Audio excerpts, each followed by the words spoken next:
আসসালামু আলাইকুম। সবাইকে আবারও স্বাগতম জানাচ্ছি। নিয়ে আসলাম লাউ চাষ সম্পর্কে খুবই গুরুত্বপূর্ণ একটা ভিডিও। লাউয়ের বীজ থেকে কিভাবে চারা তৈরি করবেন, কাটিং পদ্ধতির মাধ্যমে লাউ গাছগুলা কিভাবে জোপালো করবেন, তাছাড়া লাউ গাছে পাতা কুঁকড়া সমস্যা কিভাবে দূর করবেন। আশা করছি পুরো ভিডিওটি দেখে আমার সাথে থাকবেন।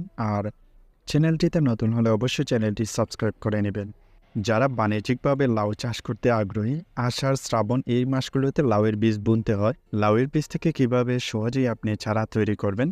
শুরুতে যে কোনো একটা পাত্রের মধ্যে একদিন বীজগুলা ভিজিয়ে রাখবেন। তারপর একদিন বীজ ভিজিয়ে রাখার পর সুতি একটা কাপড় নিয়ে নেবেন, এই কাপড়টি ভিজিয়ে নেবেন। এখন কাপড়টা 4 থেকে 5টা ভাঁজ দিয়ে দেব এবং যে কোনো ঢাকনাযুক্ত পাত্রের মধ্যে আমরা 2 দিন পেঁচিয়ে রাখব। এভাবে 2 দিন যে কোনো পাত্রের মধ্যে রাখার পর আমরা যখন এই বীজগুলা খুলব তখন দেখতে পারবো সব কয়টা বীজের মধ্যে শিকড় চলে আসছে।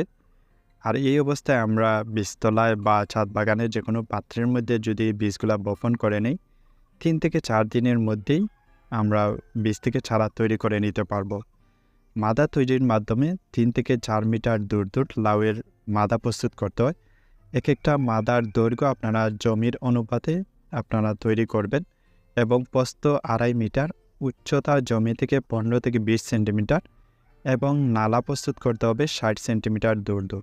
মাদার মধ্যে বীজ বপনের 10 থেকে 15 দিন পূর্বে এক একটা মাদার মধ্যে যেসব সার প্রয়োগ করবেন, গোবর সার আপনারা 10 কেজি, 100 গ্রাম টিএসপি, 50 গ্রাম এমওপি ও 50 গ্রাম জিপসাম সার দিয়ে দেবেন। এরপর মাদার মাটিগুলা ভালোভাবে প্রস্তুত করে নিতে হবে এবং এই সারগুলা প্রয়োগের 10 দিন পর আপনারা সেই সব বীজতলার মধ্যে বীজ বপন করবেন। যেহেতু এই সময়টাতে বৃষ্টিপাত হয়ে থাকে, সেজন্য আপনারা জমি থেকে মাদার উচ্চতা 10 থেকে 15 সেন্টিমিটার উঁচু রাখবেন, যাতে বৃষ্টি হলে সহজেই পানি গড়িয়ে যেতে পারে।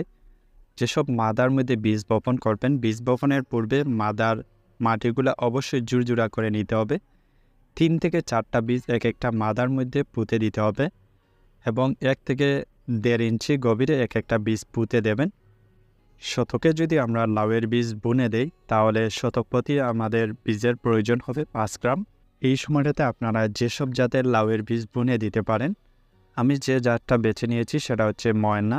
এছাড়া আপনারা ডায়না, নাইসগ্রিন, হাইগ্রিন, নবাব, মধুমতি, কোমল লাউ এইসব জাতের মধ্যে যে কোনো একটা আপনারা এই সময়টাতে লাউয়ের বীজ বুনে দিতে পারেন।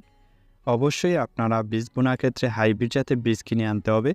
এতে করে চারা গাছ যখন বাউনিতে উঠে যাবে তখনই কিন্তু ফলন আসা শুরু হয়ে যাবে। বীজগুলা বপনের পরপর পাশের মাটি দিয়ে বীজগুলা ঢেকে রাখবেন। আর যেহেতু বৃষ্টিপাত হয়, সেজন্য আপনারা যে কোনো পলি দিয়ে বীজতলাটা ঢেকে রাখবেন।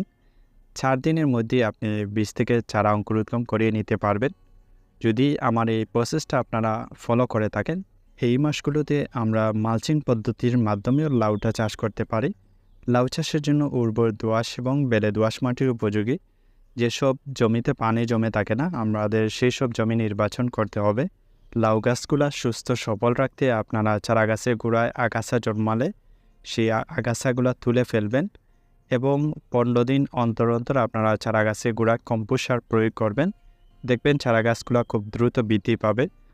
আর যখনই আপনার চারা গাছের মধ্যে 10 থেকে 12টি পাতা বের হবে, অর্থাৎ বাউনিতে ওঠার পূর্বে লাউ গাছের যে প্রধান ডগাটা রয়েছে, সেই ডগাটা আপনারা যে কোনো দাঁড়ালো বা নখ দিয়ে এভাবে কাটিং করে দেবেন।